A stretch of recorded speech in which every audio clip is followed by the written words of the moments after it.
जी, अस्सलाम वालेकुम। आप देख रहे हैं English easy tricks with Mohammad Shoaib. तो आज जो हमारा डिस्कशन का टॉपिक है वो है 14 प्ले और इसकी एक्सरसाइज। इसकी ट्रांसलेशन और एक्सप्लेनेशन मैंने कर दी थी वीडियो, और होपफुली अगर आपने वो देखी है तो आपको समझ आई होगी। तो इंशाल्लाह अब आज इसकी हम एक्सरसाइज करते हैं। तो स्टार्ट करते हैं। इसके ये प्री रीडिंग, पोस्ट रीडिंग और ये सारे क्वेश्चन से लेकर ये सारे भी करते हैं। उससे पहले हम ज़रा ग्लॉसरी और उसके सिनोनिम्स देख लेते हैं। तो सबसे पहले स्टार्ट करते हैं जी। एब्सर्ड। एब्सर्ड किसको कहते हैं? सिल्ली, अहमकाना बात को कहते हैं जिसका कोई मकसद ना हो। Ridiculous, preposterous, laughable, illogical, nonsensical. आपने दो चीज़ें पढ़ी होंगी उर्दू में, एक होता है कलमा और एक होता है मोहमल। कलमा वो लफ्ज़ होता है जिसका कोई मतलब होता है, मोहमल वो वर्ड होता है जिसका कोई मतलब नहीं होता। तो इसी तरह जिस वर्ड का मतलब होता है वो तो कलमा हो गया। जैसे हम कहते हैं रोटी शोटी, पानी वाणी या पानी शानी। ठीक है, ये जो शानी है इसका कोई मतलब नहीं, रोटी के साथ शोटी का कोई मतलब नहीं। वो शोटी हम जिसको मोहमल कहते हैं, उसी मोहमल को इंग्लिश में क्या कहते हैं? एब्सर्ड। ठीक है, जिस बात का मतलब ना हो। ओके, उसके बाद है ऑनिंग। ऑनिंग किसको बोलते हैं? कैनोपी को बोलते हैं किसी भी चीज़ के लिए जब आप कोई शेड वगैरह या छप्पर वगैरह बनाते हैं। ठीक है, कैनोपी, शेड, कवर। ठीक है, उसके बाद है बोर्ड। बोर्ड किसी भी तख्ते को कहते हैं। ठीक है, स्लैब, टेबल, काउंसल, पैनल। ठीक है, उसके बाद है सेंट्रल। सेंट्रल किसी भी मेन चीज़ को कहते हैं, मेन, प्राइमरी, कोर।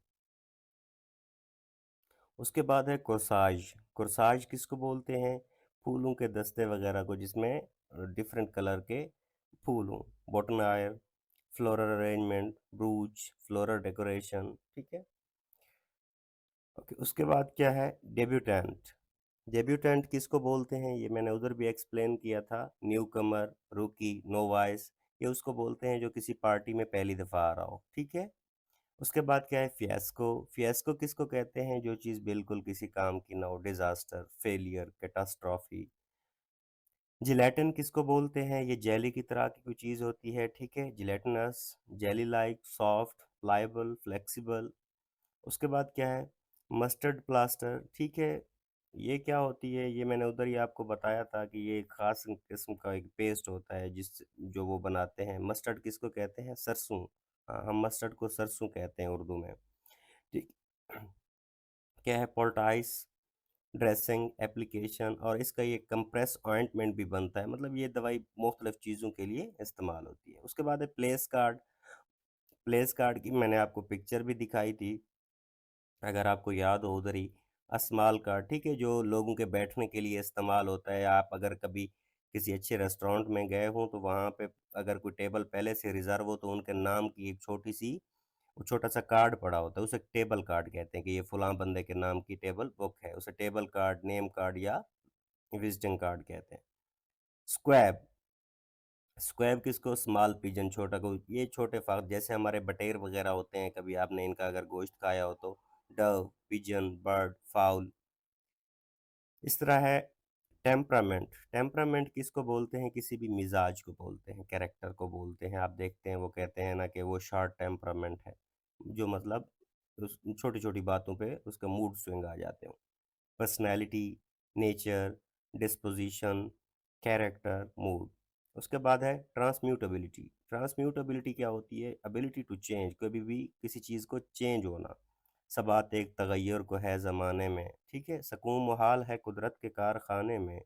स- सबात एक तगैर को है ज़माने में। सबात किसको कहते हैं? जो चीज़ सब्त हो जाए, जो परमानेंट हो जाए। Only the change is permanent in this temporary world. ठीक है, तो आप हर चीज़ फ़ानी है। इकबाल भी यही कहता है कि चेंज परमानेंट है, तो कभी भी चेंज जो है वो आपको हमेशा मिलेगा।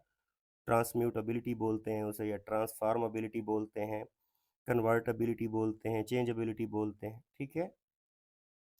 विवेशियस किसको बोलते हैं? Lively, full of the high spirit, जो लोग जी रहा हो। आप देखते हैं कुछ लोग ज़िंदगी गुजार रहे होते हैं और कुछ जी रहे होते हैं। ठीक है, तो इंग्लिश में क्या कहते हैं?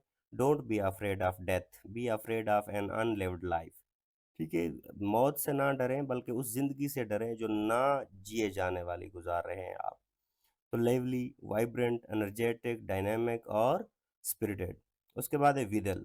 विदल किसे बोलते हैं? डिस्पाइट, नेवरदलेस, उसके बावजूद, नॉनदलेस, ताहम, हाउएवर, एनीवे, ठीक है, बिसाइड। उसके बाद क्वेश्चन है जी, क्वेश्चन देखते हैं। प्री रीडिंग क्वेश्चन है, प्री रीडिंग क्वेश्चन है, what is one act play?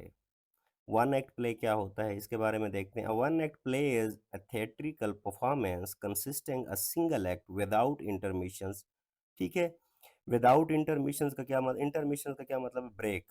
आपने देखा होगा, आप अगर कभी कोई मूवी देखते हैं, मूवी के दरमियान में एक ऑप्शन आता है इंटरवल या इंटरमिशन, ठीक है, मतलब एक ब्रेक छोटी सी। तो ये जो वन एक्ट प्ले होता है इसमें ब्रेक नहीं होती, ये जो भी होता है आधे घंटे का हो, 30 मिनट का हो, 25 मिनट का हो, 20 मिनट का हो, ये एक ही दफ़ा स्टेज पे परफॉर्म किया जाता है। अच्छा, ये क्या होता है? Typically shorter duration 15 to 60 minute, और ये इसकी दौरानिया इसका क्या हो सकता है? 15 से 60 मिनट का हो सकता है। फीवर कैरेक्टर एंड सेटिंग, जाहिर सी बात है अगर वो वन एक्ट प्ले है तो उसमें ज़्यादा कैरेक्टर भी नहीं ला सकते, उसमें ज़्यादा चीज़ें भी नहीं ला सकते। कंपैक्ट नैरेटिव स्ट्रक्चर, कंपैक्ट का क्या मतलब होता है? सॉलिड, जो आसानी से समझा जा सके। जो ये नैरेटिव होता है ये कंपैक्ट होता है, इसको आसानी से समझा जा सकता है। Focus on a singular plot और थीम, जाहिर सी बात है अगर छोटा है तो उसमें ज़्यादा चीज़ें डिस्कस नहीं कर सकते, ठीक है, उसमें किसी एक ही चीज़ पे ज़्यादा फोकस होता है, या दो पे ही हो सकता है लेकिन बहुत ज़्यादा पे नहीं हो सकता। आफ्टन, ऑफन या आफ्टन, ये दोनों प्रोनाउंसिएशन ठीक है। Often explores the intense emotion और द कन्फ्लिक्ट। तो क्या होता है? तो ये इसमें ऐसे कन्फ्लिक्ट होते हैं कि मोस्टली ये क्या होता है? शिद्दत पाई जाती है जज्बात की। आपने देखा होगा ड्रामों में, कभी भी अगर आप कोई ड्रामा देख रहे हो, पता ही नहीं चलता आगे कोई ऐसा सीन आ जाए तो you just move to tear, आपके आंसू गालों पे छलकने लगते हैं, आपको पता ही नहीं चलता कि इतना सेंटिमेंटल कुछ सीन आ जाता है। ठीक है, इसमें भी इसी तरह का सीन होता है। कैरेक्टरिस्टिक्स इसकी क्या होती हैं? कंटिन्यूअस एक्शन होता है, ज़ाहिर सी बात है हम पहले पढ़ चुके हैं कि इसमें ब्रेक नहीं होती। लिमिटेड स्टेज चेंजेस होती हैं, ज़ाहिर सी बात है अगर वो है ही आधे घंटे का तो कितने दफ़ा उसमें स्टेज चेंज किया जा सकता है। Emphasize on the dialogue and the character development. Emphasize का क्या मतलब होता है? स्ट्रेस, इस बात पे स्ट्रेस दिया है। जो डायलॉग होता है वो भी टू द पॉइंट होते हैं, शार्ट होते हैं, कैरेक्टर डेवलपमेंट भी अच्छी होती है। ये नहीं होता कि वो कैरेक्टर को उधर स्टेज पे डेवलप करें। अगर लेंथी हो तो पहले कैरेक्टर के बारे में थोड़ा सा बता दिया जाता है, लेकिन अदरवाइज उसको क्या कर दिया जाता है? बस वो कैरेक्टर को ऑलरेडी उधर ही जो होता है वो वहीं पे शो कर दिया जाता है। Usually resolve with a climactic ending. ठीक है, जाहिर सी बात है जो भी चीज़ हो तो वो एंड पे अगर ये होती है तो वो जो भी मामला होता है उसके एंडिंग, मतलब ये नहीं होता कि किसी ऐसी ओपन मतलब आपको को पॉइंट ऑफ व्यू पे छोड़ दिया जाए और आप जिससे क्लियर ही ना कर सकें कि बात क्या थी, लेकिन वो आपको जो एंड देते हैं ना उस एंड पे समझ आ जाती है कि ये क्या बात थी। Okay, have you ever read one act play? ठीक है, ये देखें, यस, अगर आपने लिखना हो the proposal by the Anton Chekhov, ये कॉमेडी है। ठीक है, इसी तरह the bear by Anton Chekhov, comedy drama है ये। ट्राइफल्स है बाय सूसन ग्लेसर, ठीक है, मिस्ट्री ड्रामा है ये। उसके बाद है while reading question. While reading question, ये जो दो लिखे हुए हैं ये इस तरह के थे कि ये क्लास में ही किए जा सकते हैं। ठीक है, circle any four familiar words or expression, ठीक है, ये आप खुद कर सकते हैं। After students have read a paragraph make them pause and ask, ठीक है, ये क्लास की एक्टिविटी है, ये क्लास में ही की जा सकती है। उसके बाद एक्सरसाइज के क्वेश्चन देखें, ये मैंने पार्ट लिखे हुए हैं एक्सरसाइज के, ठीक है, कुछ करेक्टर एंड रिलेशनशिप्स में थे और कुछ क्लाइमेक्स में थे, वो जो पार्ट है नीचे लिखे हुए। Who was Mrs Pringle? Mrs Pringle is Elaine's mother, Elaine की वो माँ है, driven by a desire for the financial security, और जिसकी ख्वाहिश ये है कि मालियाती तौर पर वो क्या हो, खुद की बेटी को महफूज करे और उसके किसी अच्छे इंसान के साथ शादी करा दे। एंड सोशल स्टेटस, और ताकि उसका सोशल स्टेटस, समाजी जो उसकी बर्तरी है वो बहाल रहे। She strategically orchestrates her daughter's interaction with Oliver Friendsworth. Orchestrates का क्या मतलब है? मेक्स, वो इस बात को वो करती है कि उसकी बेटी उसके साथ बैठे अ वेल्दी सूटर, जो कि एक अमीर आदमी है, to secure the advantages of marriage, ताकि उसकी उसके साथ शादी हो सके। Question number 2, who were the two gentleman awaiting in the lower hall, जी कौन से थे? The two gentleman are Oliver Friendsworth, a prosperous and older suitor. ठीक है, वो कौन है? वो भी एक अमीर आदमी है। एंड हिज सेक्रेटरी, और उसके साथ उसका सेक्रेटरी होता है, who accompanies him to the Pringle residence, जो सेक्रेटरी उसके साथ मिसेस प्रिंगल के घर तक आता है। They await invitation to dinner highlighting the Friendsworth interest in the Elaine. वो इस चीज़ का शो करते हैं कि फ्रेंड्सवर्थ उसमें इंटरेस्टेड है। Okay, did Mrs Pringle like Oliver Friendsworth. ठीक है, Mrs. Pringle values Friendsworth's wealth, social standing, and potential to provide the financial stability. Her primary concern is not his character, but rather the benefits he offers. ठीक है, जाहिर सी बात है, यहाँ पे वो उसको फ्रेंड्सवर्थ पसंद नहीं है, उसकी क्या है? उसकी दौलत पसंद है। मोहसिन नकवी ने कहा था, पता नहीं किसने कहा था, मुझे याद नहीं आ रहा था, कि जिसके आंगन में अमीरी का शजर हो, उसका हर ऐब ज़माने को हुनर लगता है। ठीक है, तो यहाँ पे भी वो जो फ्रेंड्सवर्थ है, वो जैसा भी है, बस ये उसकी दौलत की वजह से हो रहा है। प्लॉट एंड इवेंट में से देखते हैं question number 4, what was the impact of Oliver Friendsworth secretary calling to the cancel? Friendsworth cancellation disrupts Mrs Pringle's meticulously planned dinner party and threatens her aspiration for the financial security through the Elaine's marriage। ठीक है, meticulously का क्या मतलब है? जिसको अच्छे तरीके से इंतज़ाम किया गया हो, उसने अच्छे तरीके से प्लान किया हुआ था, और फिर जिसके लिए किया गया था वो ही नहीं आया। ठीक है, this setbacks aggravates Mrs Pringle anxiety. Aggravate का क्या मतलब है? बढ़ा देना, और ये चीज़ क्या करती है? उसकी परेशानी बढ़ा देती है। What value did Mrs. Pringle see in a marriage between Elaine and Mr. Farnsworth? Mrs. Pringle views the marriage as an opportunity for the financial security, social elevation and improved status। जाहिर सी बात है, अगर आपने कहीं पे भी शादी करनी होती है तो ये चीज़ें आजकल देखी जाती हैं। हम जितना भी कहें कि नहीं नहीं नहीं, ये चीज़ें नहीं होती, ये चीज़ें आजकल देखी जाती हैं। She believes Farnsworth's wealth will resolve their economic struggle। और उसे ऐसा लगता है कि अगर उससे मेरी बेटी की शादी हो जाए तो मुआशी मामलात अच्छे हो सकते हैं। Which word sums up Mrs. Pringle's motivation in a story? कौन सी? मटेरियलिज्म या एम्बिशन? मटेरियलिज्म किसको कहते हैं? मटेरियलिज्म का जो अपोजिट होता है वो होता है स्पिरिचुअलिटी, रूहानियत। मटेरियलिज्म क्या होता है? कि आप सिर्फ मादी चीज़ों को देखते हैं, आप दौलत को देखते हैं, आप घर को देखते हैं। ठीक है, स्पिरिचुअलिटी में क्या आता है? अखलाकियात आती हैं, चीज़ें आती हैं, बहुत सारी चीज़ें आती हैं। तो हम उसे मटेरियलिज्म या एम्बिशन कोई भी एक चीज़ में कह सकते हैं। Mrs Pringle's actions are guided by a desire for financial stability and the social advancement. ठीक है, तो ये वहाँ पे तो वन वर्ड आया हुआ है, आप मटेरियलिज्म भी बोल सकते हैं या एम्बिशन भी बोल सकते हैं। ज़्यादा बेहतर होगा मटेरियलिज्म अगर बोल दें। Why did Mrs. Pringle insist on having only 14 people at the dinner party?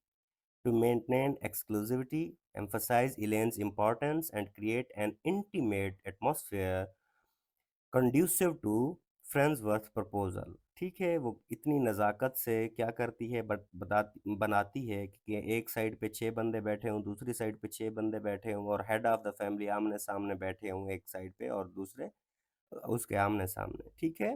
तो ये क्या करती है? अपनी नज़ाकत के हम इतना हर चीज़ परफेक्ट तरीके से करते हैं, किसी को भी इम्प्रेस करने के लिए। How did Mrs. Pringle show reaction to the cook's anger? Mrs. Pringle remains composed, prioritizing dinner party success over the cook's discontent। जाहिर सी बात है, वो जो भी कहता रहे, क्योंकि वो ये चाहती है कि उसका दिमाग ख़राब ना हो, क्योंकि उसकी पार्टी में लोग आने वाले हैं। तो इस बात को मेक श्योर करती है कि वो उसका मिजाज ख़राब ना हो। हर calm and demeanor reflects her focus on achieving her objective। ठीक है, काम डिमीनर मतलब बिहेवियर, उसका जो पुरसकून बिहेवियर होता है वो इस चीज़ के बारे में बताता है कि वो अपने मकसद की तरफ जो है वो गामजन है। वो चाहती है कि बस जो आने वाला है उसको वो इम्प्रेस करे, उसे कुक से कोई गर्ज नहीं है। Why was Mrs. Pringle happy to know that the cook was in a bad temper? ठीक है, why was Mrs Pringle happy, वो क्यों खुश थी, to know that the cook was in a bad temper. Mrs. Pringle sees the cook's anger as an opportunity to justify the simplifying dinner plans, reducing expenses, and focusing attention on the Elaine and Friendsworth। कि वो क्या है, वो गुस्सा अगर है भी सही तो वो इसको सिंप्लीफाई कर रही है कि डिनर प्लान रिड्यूसिंग ये इस चीज़ से, क्योंकि वो उसको सस्ते में मिला हुआ था, चाहे बातें जितना भी करता था, अब्यूसिव लैंग्वेज जितना भी, उसे ये था कि वो सस्ते में मिला हुआ है, बस हमारा काम चल रहा है, बाकी हमें इस चीज़ से गर्ज नहीं है। Why did Mrs. Pringle make a new place card and new diagram to adapt to Friendsworth cancellation and salvage dinner party arrangements? ठीक है, वो क्या कहती है, सैल्वेज क्या होता है, जो बिल्कुल अच्छे तरीके से कोई बात की गई हो, ठीक है। वो क्या कहती है, तो वो कहती है डिनर पार्टी एक अच्छी अरेंजमेंट में होनी चाहिए ताकि हर बंदे के सामने उसका नाम हो, ensuring Elaine's interaction with the potential suitor continue to uninterrupted. ठीक है, क्या कहती है कि वो अगर आए उसको देखे तो मैं ये कहूँगी कि ये सारा कुछ मेरी बेटी ने किया है, डायग्राम इतने अच्छे से बनी हुई है ताकि वो बेटी की तरफ अटेंशन दे। उसके बाद क्वेश्चन 11 है, why was Mrs Pringle so upset when she learned mister Friendsworth would be unable to attend the dinner? Mrs. Pringle's distress stems or comes from losing potential financial security and social advancement. Friendsworth's absence jeopardize or risks, ठीक है, ये jeopardize या risk, ये मैं mostly बच्चों के comment आ रहे होते हैं कि सर वो कैब ये किया करें कि थोड़ा-सा आसान। तो मैं इस वजह से कोशिश करता हूँ कि हमारे पास अगर मैंने रिस्क यहाँ पे लिखा हुआ है तो उसके हमारे पास और भी वर्ड हों, ताकि वोकैब्युलरी में इज़ाफ़ा हो। लेकिन मैं कोशिश करता होता हूँ कि एक्सप्लेन कर दूँ, तो मैं ये खुद कोशिश करता हूँ, ठीक है, कि आपको एक ही चीज़ के लिए 2-3 वर्ड प्रोवाइड करूँ। हर केयरफुली एंड लेड प्लान, ठीक है, तो वो जिसका वेट कर रही थी अगर वो ही ना आए तो उसका तो वो जेपरडाइज का मतलब होता है किसी चीज़ को ख़तरे में डाल देना। अब वो जिस चीज़ को देख रही थी, बाज़ औक़ात हम वो शेख चिल्ली वाले ख़्वाब देख रहे होते हैं कि वो बंदा आएगा, ये होगा, वो होगा। तो वो खुद को जिस लेवल पे देख रही थी वो बंदा ही नहीं आया जिसके लिए उसने सारी पार्टी अरेंज की थी। वो जॉन एलिया ने क्या कहा था, वो जो ना आने वाला था ना, हमको उससे मतलब था, आने वाले आते होंगे, आते रहें, ठीक है, वो इस तरह जॉन एलिया का कोई शेर है कि वो आते रहें, जो आना था वो तो आया नहीं। What is the theme of the one act play 14? ठीक है, the struggle between the material desires and the personal autonomy.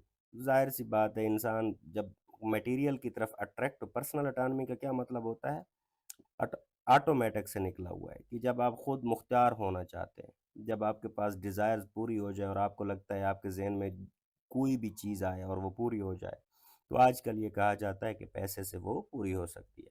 Highlighting the societal pressure on women, इससे पता चलता है कि औरत पे मुआशरे का कितना प्रेशर है। औरत ये चाहती है कि वो उसे एक सिक्योर मर्द मिले।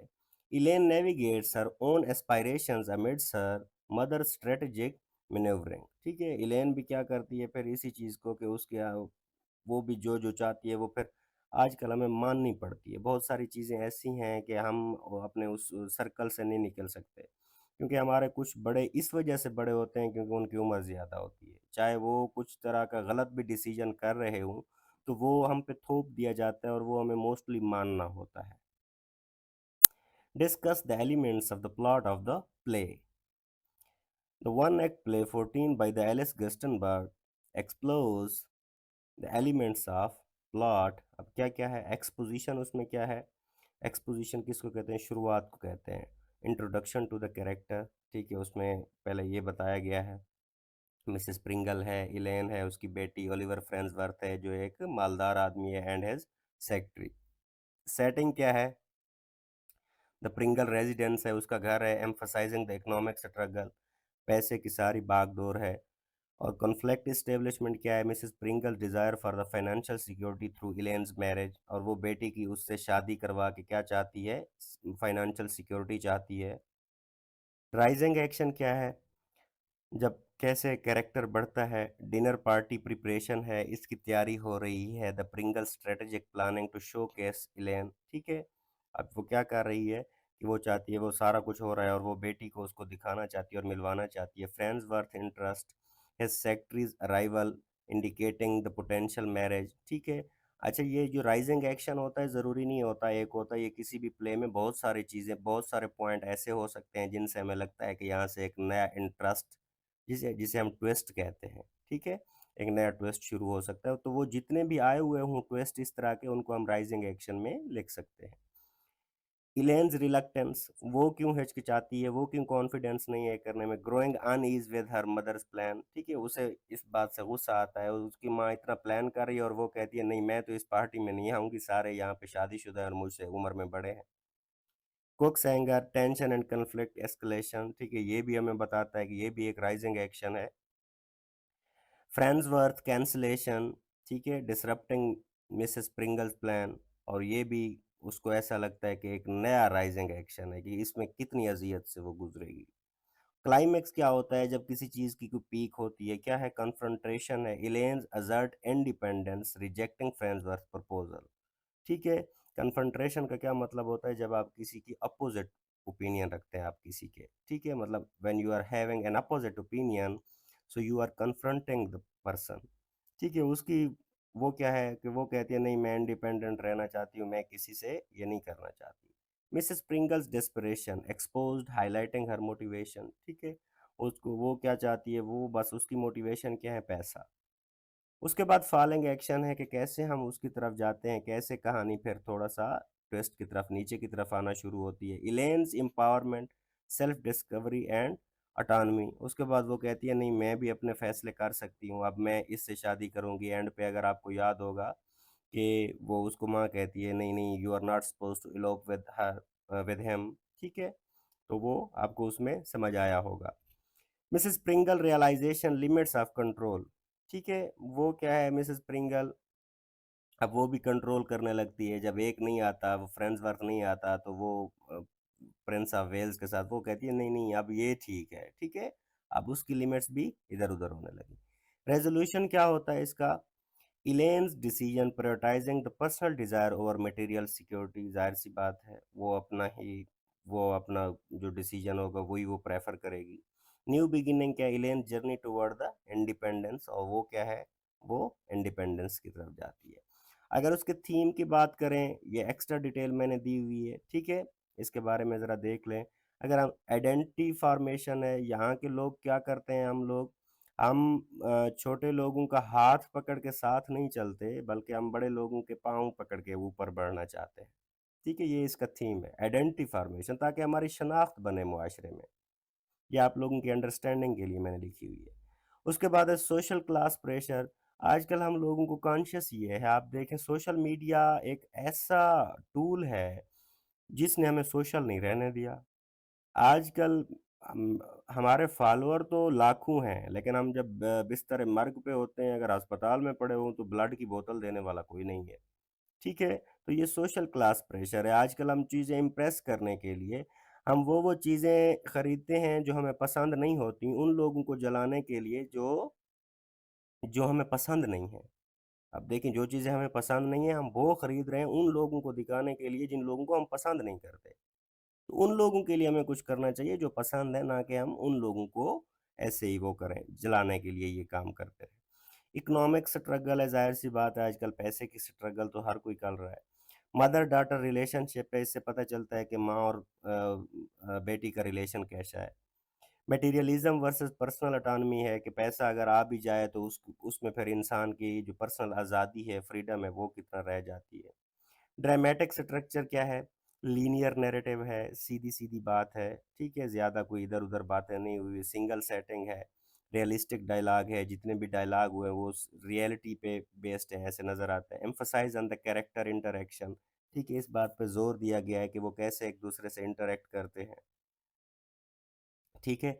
उसके बाद देखते हैं, ये क्वेश्चन हो गए, उसके बाद है choose the best answers. Mrs Pringle is a women of fashion, ये वहाँ पे डिस्क्राइब्ड है already. Elaine didn't want to attend the party because she thinks everybody is and married and older than she is, ठीक है, married. Mrs. Pringle wanted to attend the dinner party because she wanted him to marry Eileen. किसको? Mr Friendsworth. One act play है, ये activity है, ये आपको class में कराएंगे टीचर। अच्छा, इसके बाद टेंसेज हैं, ये इजी इजी हैं, मैं थोड़ा सा रिपीट कर देता हूँ, मैं इन पे कोई ज़्यादा टाइम नहीं लूँगा। टेंसेज क्या है? Verb come in three tenses. असल में जो टेंस होता है ये होता है गेम ऑफ वर्ब है, पास्ट प्रेजेंट एंड फ्यूचर। अगर past is use to describe the thing that have already done, ठीक है, ये मैंने यहाँ पे आसान करके लिख दिया। Any action done before now, जिस लम्हे हम बात कर रहे हैं उस लम्हे से पहले जो भी काम हो चुका है वो अब पास्ट का हिस्सा हो चुका है, ठीक है। तो earlier in the day, yesterday, last week, ये जो चीज़ें हैं ये बात याद रखिएगा। जब सेंटेंस करेक्शन आती है जी, आप अगर उसमें आपने टेंस के बारे में कोई बात करनी हो तो यही चीज़ें होती हैं, यही सिग्नल होते हैं जो आपको कभी भी अगर किसी सेंटेंस में यस्टरडे आ जाए या लास्ट वीक आ जाए या लास्ट ईयर आ जाए तो ये पास्ट सिंपल को शो कर रहा होता है, ठीक है। अब सिंपल प्रेजेंट की बात हो रही है।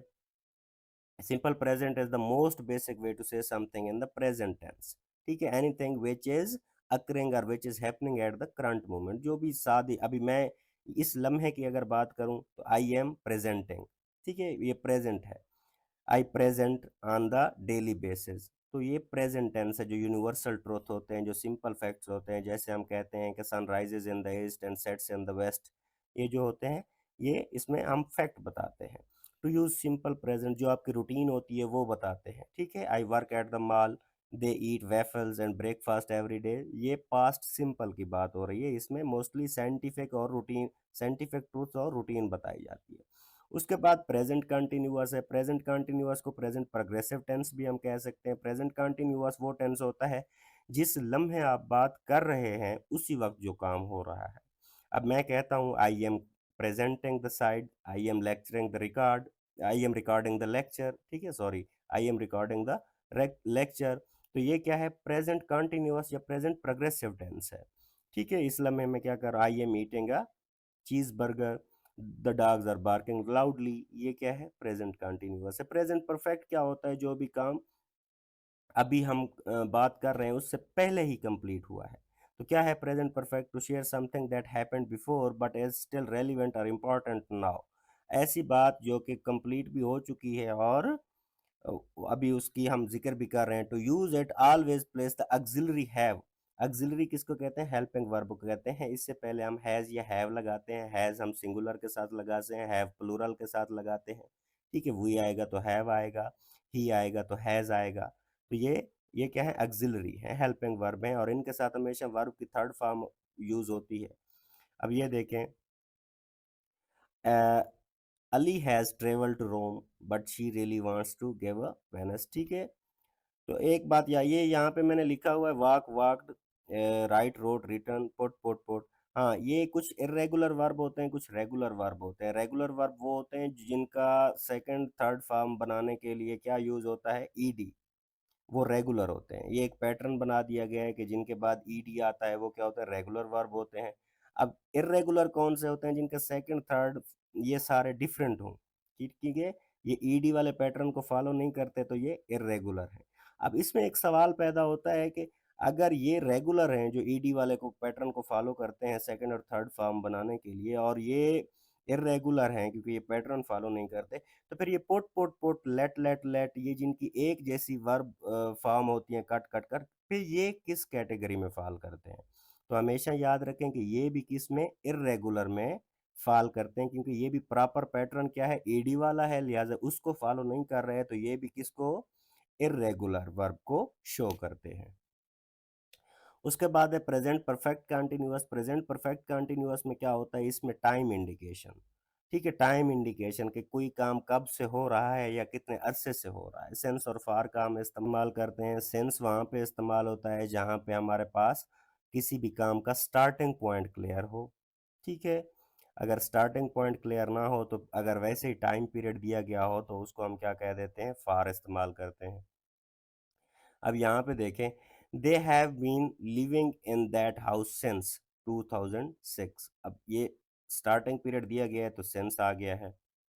अगर हम 2024 में इसकी बात कर रहे हैं, अगर हम कहते हैं कि वो अब 18 साल से, ठीक है, अगर हम कहेंगे they have been living in that house for 18 years, ठीक है, लेकिन अगर स्टार्टिंग पॉइंट क्लियर है तो उधर सेंस लगा देना है। उसके बाद decide if the verb bracket should be in the present simple और द प्रेजेंट कंटिन्यूअस। तो ये देखें जरा, he is living with his parents at the moment. तो मैं एक बात याद रखें, कभी भी जब आपने फॉर्म ऑफ वर्ब सही करने हो तो उसका एक फार्मूला है, वहाँ पे कोई ना कोई हमें हिंट दिया होता है। यहाँ पे मैंने इज लिविंग क्यों लिखा, यहाँ पे हिंट क्या है मेरे पास, एट द करंट मोमेंट। ये जो एट द करंट मोमेंट है, करंटली आ जाए, ये कहीं भी कभी सेंटेंस में आ जाए तो इसका मतलब होगा प्रेजेंट कंटिन्यूअस की बात हो रही है।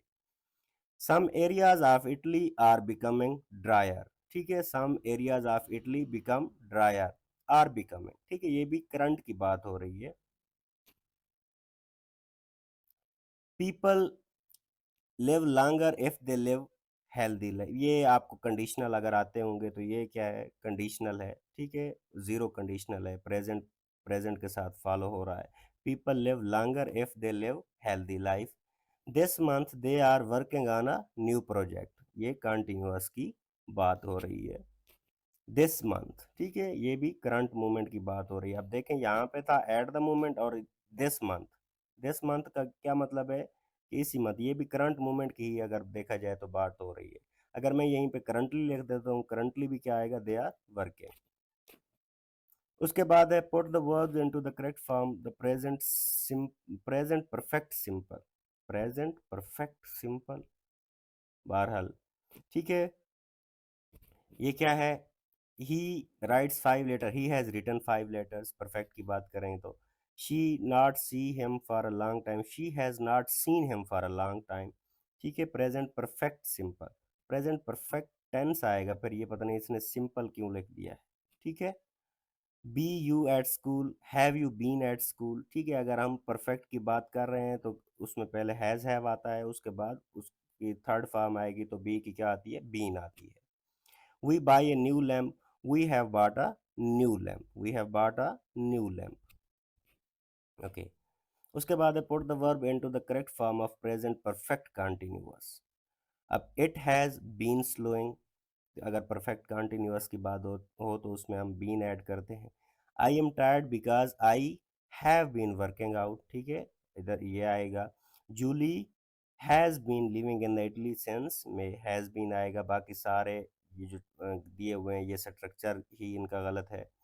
Has it raining since you arrived, has it been raining, ठीक है, ओके।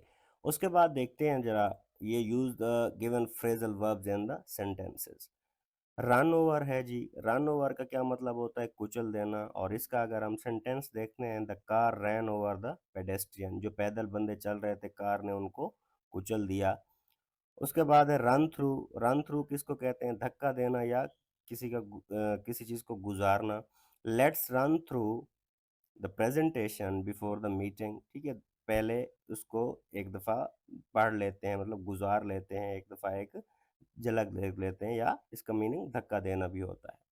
उसके बाद क्या है जी, रन अवे है, रन अवे का क्या मतलब है, भाग जाना। The child ran away from the home, बच्चा घर से भाग गया। उसके बाद है रैन आउट, रैन आउट का क्या मतलब होता है, ख़त्म हो जाना। We have run out of milk, हमारा दूध ख़त्म हो गया है। उसके बाद है सेंड बैक, सेंड बैक का क्या मतलब है, वापस भेजना। The store send back the defective product, जो माल ख़राब था तो वो स्टोर वालों ने वापस भेज दिया। उसके बाद है जी सेटअप, सेटअप किसको बोलते हैं, सेटअप का मतलब होता है किसी भी चीज़ को कायम करना। They set up a new business, ठीक है, they set up a new business. तो आगे देखते हैं जी, डिस्क्राइब द, अच्छा हाँ, ये जो क्वेश्चन है ये आगे मैंने उधर किए हुए हैं। Describe how realistic do you think the play is, describe how realistic do you think the play is. तो ये कोशिश किया करें, मैं हमेशा आपको कहता होता हूँ कि अपने अल्फाज में लिखने की कोशिश किया करें। बेशक यहाँ से आइडिया ले लिया करें, उसे लिखा अपने अल्फाज में करें। 14 play by the Alice Gerstenberg is moderately realistic, capturing the essence of the societal pressure and family dynamics during the early 20th century। क्या बता रहा है कि 20th सेंचुरी में किस तरह से लोगों को, ये लोग कॉन्शियस थे कि हमारा सोशल स्टेटस कैसा होना चाहिए, रियलिस्टिक एस्पेक्ट इंक्लूड, अब आगे आपको बता रहा है कि उसमें रियलिस्टिक एस्पेक्ट्स जो है वो कौन कौन से हैं। सोसाइटल क्लास डिवीजन, ठीक है, जाहिर सी बात है क्लास डिवीजन तो हर जगह पे होती है, अमीर गरीब की तकसीम हर जगह पे है। Reflects economic struggle and the status consciousness, जाहिर सी बात है कॉन्शियसनेस है कि हमारा ताल्लुक अमीर हैं तो अमीरों से होना चाहिए, गरीब हैं तो गरीबों के से होना चाहिए। लेकिन ये हमारे मुआशरे के जो मामलात हैं ना, क्या कहते हैं कि अगर जब अमीर अमीर का कोई काम कर रहा हो तो कहते हैं भैंस भैंस की बहन होती है, ठीक है। अगर वही कोई गरीब काम कर रहा है तो कहते हैं नहीं नहीं नहीं, भिखारी भिखारी को पसंद नहीं है। ठीक है, हमारे यहाँ डबल स्टैंडर्ड है, अमीरों के लिए अलग मिसाल है, गरीबों के लिए अलग मिसाल है। Mother daughter conflicts, mother daughter conflict है, जाहिर सी बात है authentic portrayal of the generational difference, जाहिर सी बात है आजकल देख ले हमारे भी नौजवानों को यही लगता है कि जो हमारे वालिदैन हैं वो काफ़ी घिसे पटे ज़माने के हैं, अभी उनको लगता है कि हम उनके पैटर्न पे चलें, लेकिन हमारा जो दौर है वो अलग दौर है और ये हमेशा होता आया है। आपके पेरेंट्स ने भी आपके वालिदैन से इख्तलाफ किया होगा, उन्होंने भी उनके वालिदैन से किया होगा, सेम हमारा जैसे चल रहा है हमारे बच्चे भी हमसे इख्तलाफ करेंगे, क्योंकि only the change is permanent in this temporary world. इसे जनरेशनल गैप भी कहते हैं, जनरेशन गैप। इकोनॉमिक प्रेशर है, highlights the financial struggle and the marriage, जाहिर सी बात है आप देखते हैं शादी करने के लिए गरीब से करनी है अमीर से करनी है, ठीक है।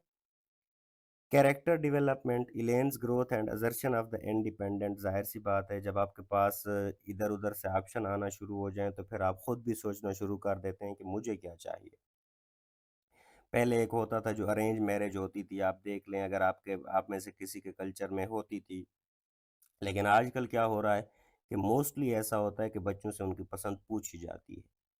Do you agree with the end of the play, give reasons. I agree with the ending, Elaine's independence, ठीक है, किस चीज़ से इंडिपेंडेंस है। Empowers the women, empowers the women, ये औरत को एक एम्पावर करता है। Reflect growing feminist and sentiments, ठीक है, फेमिनिस्ट का क्या मतलब है, अगर आपको ये कभी सुना हो वर्ड, तो फेमिनिस्ट ये होते हैं, ये लोग होते हैं जो कहते हैं कि मर्द और औरत बराबर हैं। प्रायोरिटाइजेज द हैप्पीनेस, ठीक है, ओवर मटेरियल सिक्योरिटी, वो कहती है नहीं मैं जहाँ भी रहूँगी खुश रहूँगी, मैंने अभी किसी को एक्सेप्ट नहीं करना। अथेंटिक कैरेक्टर ग्रोथ, ठीक है, इलेंस डेवलपमेंट थ्रू आउट, जाहिर सी बात है पहले पहले आप अगर शुरू में उसको देखते हैं वो कहती है नहीं मैं इधर बैठूंगी ही नहीं क्योंकि सारे शादीशुदा हैं, मैंने इधर बैठ के क्या करना है जी, ठीक है, सारे मुझसे बड़े हैं। लेकिन उसके बाद उसका इंटरेस्ट बढ़ना शुरू हो जाता है, अगर एंड के डायलॉग देखें वो कहती है नहीं नहीं, अगर उसके पास इतना पैसा है तो मैंने उसके पैसे का क्या करना है भाई, माँ को वो जब जवाब देती है अगर आपको याद हो, ठीक है, उसने मुझे नहीं देना अगर उसके पास वो मिलियनेयर है या बिलियनेयर है। अच्छा, उसके रीजंस क्या है कि मैं क्यों एग्री करता हूँ। थीमेटिक कंसिस्टेंसी है, आप उसका थीम थीम क्या चल रहा है, सेम चल रहा है, कंसिस्टेंट चल रहा है। आप देखें वो सोशल क्लास कॉन्शियस है कि वो हर चीज़ परफेक्ट देना चाहती है, उसके माइंड में वही चल रहा है कि उसकी बेटी की शादी उस अच्छे इंसान से हो जाए, मालदार इंसान से हो जाए। रियलिस्टिक कैरेक्टर इवेल्युएशन, ठीक है, एवोल्यूशन, तो क्या चल रहा है वही कि वो रियलिटी बेस्ड कि ये रियलिस्टिक कि पैसा पैसा पैसा। पॉजिटिव मैसेज, पॉजिटिव मैसेज क्या है इसमें, पॉजिटिव मैसेज आप देख लें, वो तो उसको देख रही है, पॉजिटिव मैसेज इसमें ये है कि औरत क्या अपना फैसला खुद करे, वो किसी को पसंद आए या ना आए, लेकिन उसकी भी ये ज़रूरी है कि वो भी किसी को अपनी पसंद से अपने ज़िंदगी का साथी बनाए। Right, right a dialogue between any situation you like, ठीक है, कोई भी डायलॉग लिखना है जी। Elaine's and Mrs Pringle post play, ठीक है, क्या है। Elaine mother, I am glad, mother Elaine कहती है mother I am glad I stood up, अब इलेन और उसकी माँ के दरमियान लिखा हुआ है, ठीक है, प्ले के बाद की एक सिचुएशन है। आई am glad I stood up for my self, वो कहती है अम्मा मैं खुश हूँ कि मैंने अपने लिए स्टैंड लिया, मैंने अपना फैसला खुद करने की ठान ली। मिसेस प्रिंगल फ्रस्ट्रेटेड, वो क्या कहती है, you foolishly rejected the security, तुम्हें एक अच्छा खासा इंसान मिल रहा था, फाइनेंशियल सिक्योरिटी मिल रही थी, तुम पागल हो, तुमने उसे रिजेक्ट किया।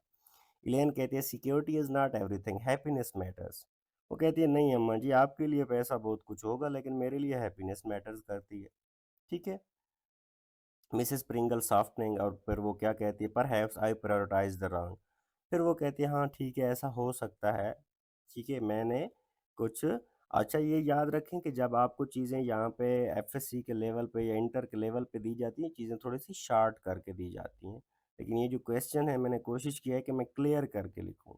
आपको अगर कभी ऐसा फ़ील हो कि वहाँ पे वो चीज़ मेंशन्ड नहीं है।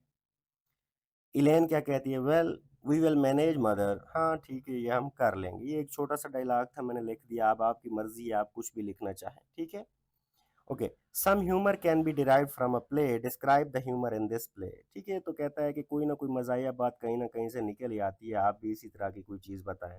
ह्यूमर अराइजेज़ फ्रॉम, कहाँ से निकलता है? Mrs Pringle's exaggerated reaction, comical expression for the frustration. कैसे वो फ़ोन की तरफ भागती है, कैसे कहती है जी, जी बिस्मिल्लाह, जब वो फूल आते हैं, पहला बंदा जब कैंसिलेशन की तरफ जाता है।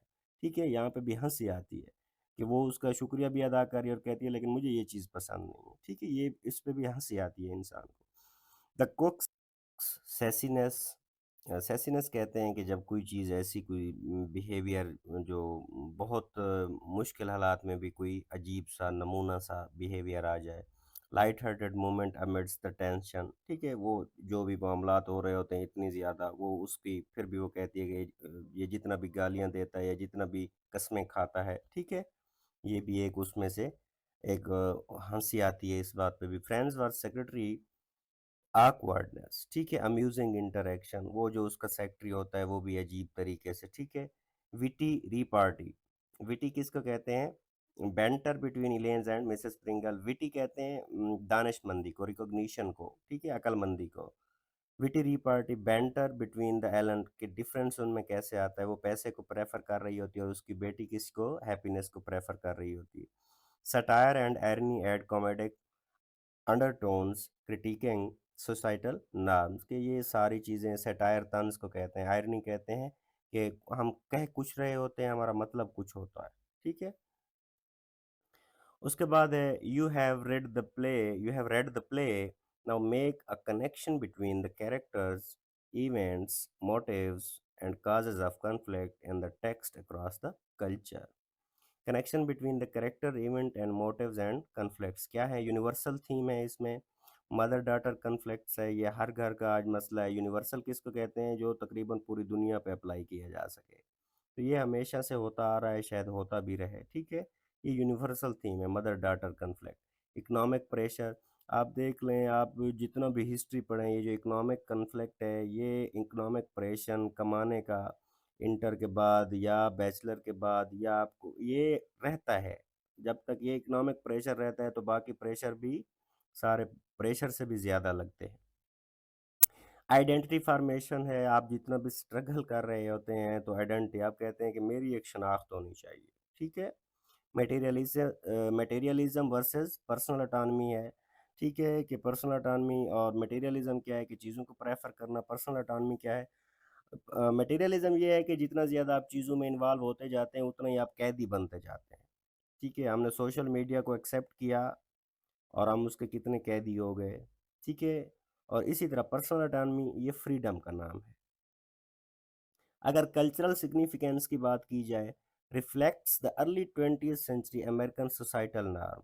अगर ये हमारे अगर आज मसले चल रहे हैं यही वाले और अमेरिका में ये 20th सेंचुरी में थे, तो इसका क्या मतलब है? हम उनसे एक सेंचुरी पीछे हैं। Parallels similar themes in the literature, ठीक है। हमेशा लिटरेचर में एक जैसे ही थीम्स होते हैं। ये जी इब्सेंस और डॉल्स हाउस, ठीक है, अगर ये डॉल्स हाउस आप पढ़ें तो उसमें भी इसी तरह का सीन है। Resonates with the contemporary feminist movement, ठीक है। अगर इस पॉइंट को देखा जाए तो आजकल हमारे भी मुआशरे में ये चीज़ें होती हैं। शायद आपने अगर ये देखे हों कल फेस्टिवल फेमिनिस्ट के, ठीक है। औरत जब कहती है कि मुझे मर्द के बराबर हकूक दिए जाने चाहिए, ठीक है। कैरेक्टर कनेक्शंस है जी। Elaine's independence inspires self reflection in the Mrs Pringle. जाहिर सी बात है, अगर आज़ादी जो है ये उसको पता चल जाता है कि हाँ, मेरी बेटी भी कुछ ना कुछ सोच सकती है। Friendsworth cancellation exposes Mrs Pringle's true motives, ठीक है। अगर वो नहीं आता तो इससे हमें पता चलता है, जब वो कहता है ना कि वो नहीं आ रहा है, उससे हमें मिसेस प्रिंगल के इंटेंशंस का पता चलता है कि वो उसे क्यों बुलाया हुआ था, कि मिलियनेयर था और वो बेटी के साथ उसको मिलवाना चाहती थी। The कुक्स anger highlights the economic struggle, ठीक है, ज़ाहिर सी बात है उसका एंगर भी यही है कि वो किस लिए काम करता है यहाँ पे? वो भी पैसे के लिए काम करता है। अगर इवेंट कनेक्शंस की बात की जाए, फ्रेंड्सवर्थ कैंसिलेशन स्पार्क्स इलेन्स असर्शन, ज़ाहिर-सी बात है जब वो कैंसल करता है तो इसमें एक वो ज़ाहिर उसकी माँ को चिंगारी लगती है और वो कहती है ठीक है इट्स ओके, अगर वो नहीं आया तो नहीं आया। Dinner party preparation showcase societal expectation, कि हम मुआशरे में रह के वो पार्टी अरेंज कर रही है और फिर कहती है कि मुझ लोग तरसते हैं कि मैं उनको बुलाऊं और मैं इनको बुलाया हुआ है और ये नहीं आए। ठीक है, एक्सपेक्टेशंस हैं कि तवक्कुआत।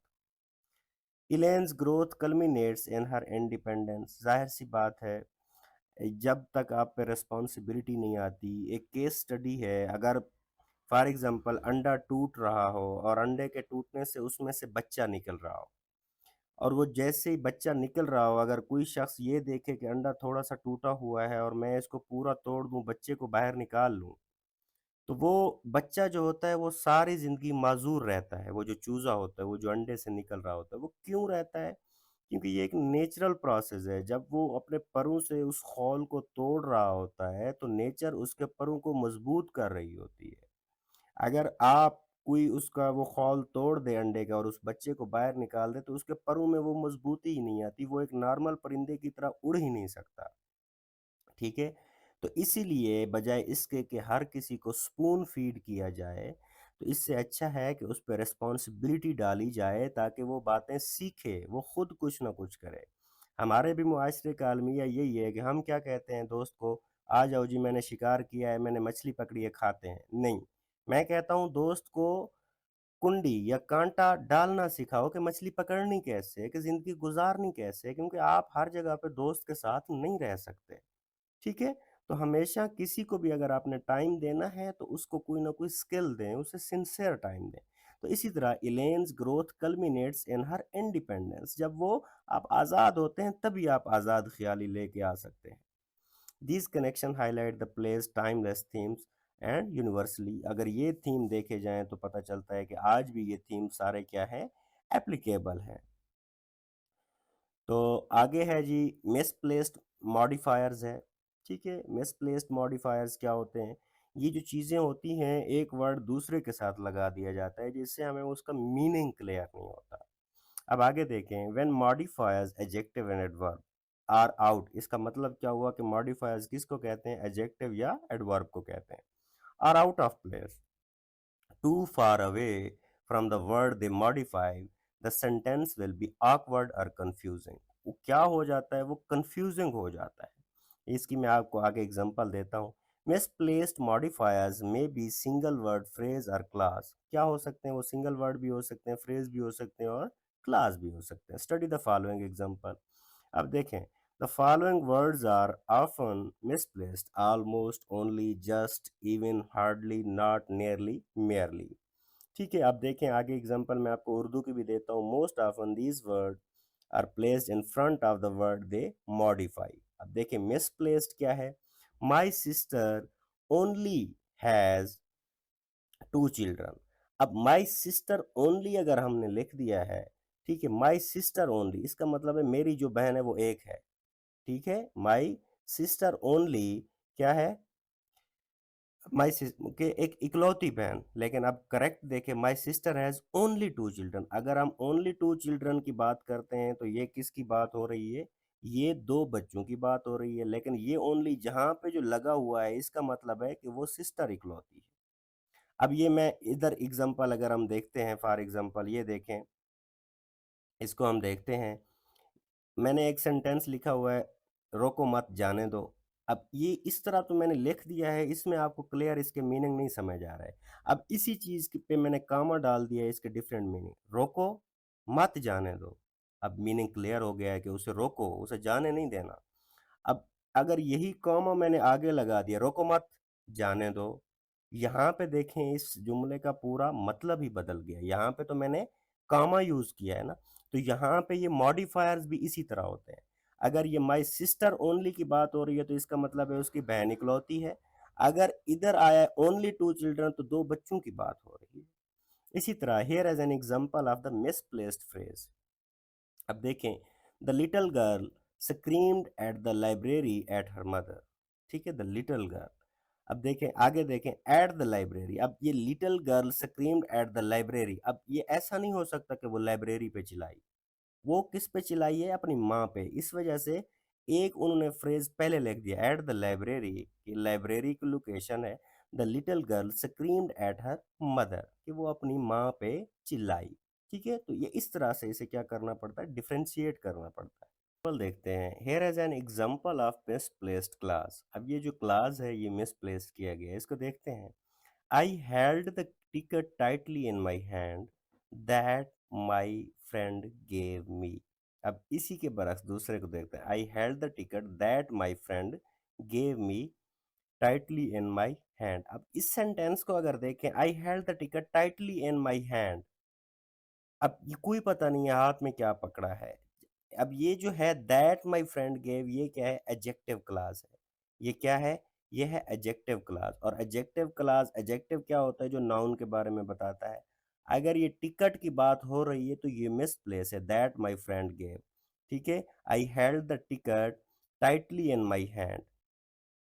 ठीक है, अब ये दैट माय फ्रेंड जो है, अब ये अगर ये यहाँ पे लगा हुआ है तो ये बता रहा है कि ये उसने हाथ को मजबूती से पकड़ा नहीं, लेकिन वो किसकी बात करना चाह रहा है? टिकट की बात करना चाह रहा है। तो जो टिकट के बारे में हमें क्लास बता रहा है वो क्या होगा? एडजेक्टिव क्लास होगा। और एडजेक्टिव क्लास यहाँ पे मिसप्लेस कर दिया गया है।